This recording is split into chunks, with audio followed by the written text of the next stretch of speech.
Welcome to the Dan Sports Tips MLB preview show for today, the 30th of July. Yeah, that weren't very good, was it? We obviously had a nice result on Colorado. We took a big hit, a big swing when the Oakland Athletics blew the lead for the good performance from Kendall Graveman. That flipped us from a nice win to another loss. And what the hell, San Diego, was that? I should know better. I should know better than Edwin fucking Jackson. Anyway, lots of plays today. These aren't all of them either because I'm waiting for the performance lines to come up on Paddy as well.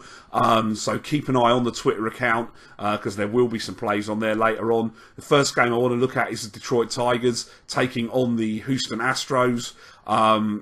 Justin Verlander has been excellent this month. He's got a 1.60 ERA, having compiled a 3-0 record for a surging Detroit team that is closing the gap in the Central on the stuttering Indians. Detroit comes into this game having won 4 straight with their best pitcher on the hill. We know this Detroit lineup can hit and hit for power. Houston starter Mike Fiers has been encountering something of a rocky patch. He's allowed 13 runs across 14 innings in his last 3 starts.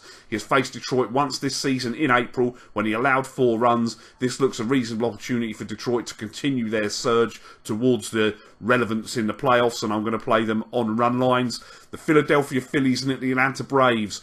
Jeremy Hellickson is up today for Philly. Amongst the trade rumours, he's having a consistently solid season. He has allowed no more than 2 runs in 5 of his last 6 starts and comes into the game against the light-hitting Braves with a 7-7 record but a 3.65 ERA on the season. His only start earlier this month against Atlanta was for the season was one of those games with only 2 runs allowed. Julio Teheran poses for Atlanta. He's easily the best pitcher on the Braves staff. He dominated Philly last year.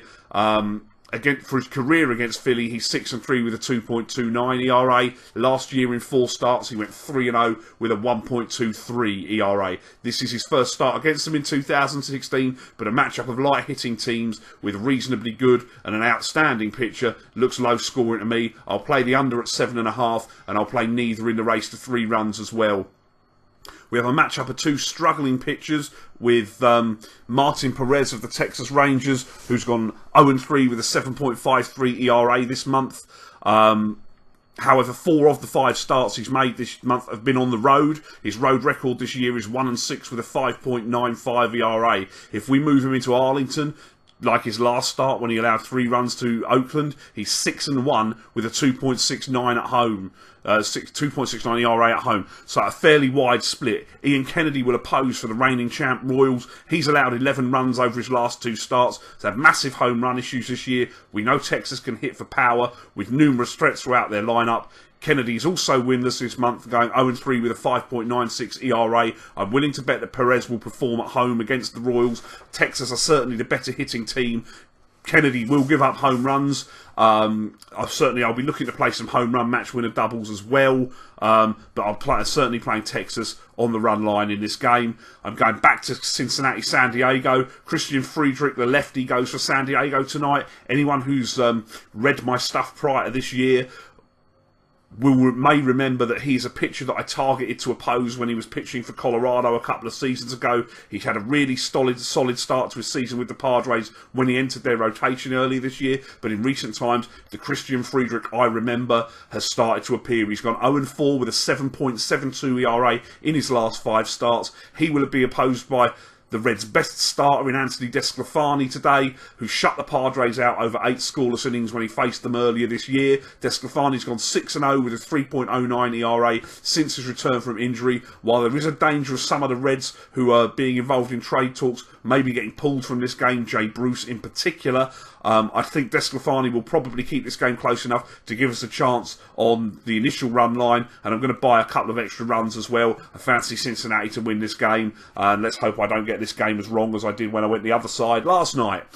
And finally, the Arizona Diamondbacks and the Los Angeles Dodgers. On the face of it, I'm going to make what looks like an idiotic play. Scott Kazmir is pitching for the Los Angeles Dodgers today. He is 8-1 with a 3.93 ERA in his last 15 games. He's facing rookie Braden Shipley for the Diamondbacks, who made his second start after a rough first outing against Milwaukee, where he allowed 3 home runs and 6 runs overall in just over 5 innings pitched.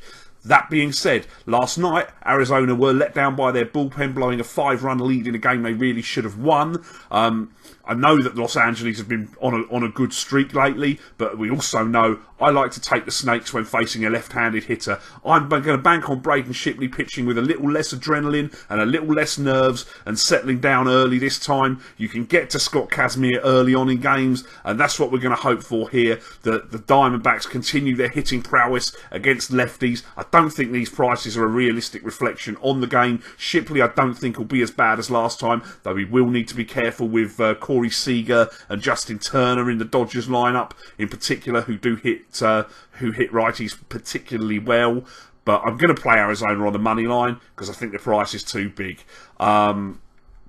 Keep an eye on the Twitter account, as I say. There's a couple of sort of performance and home run doubles that I'm looking at that I want to play. Whether or not Paddy actually bother putting them up, we'll see. But best of luck if you are joining me on these, because God knows we need it. We are now down on the season again. Play ball.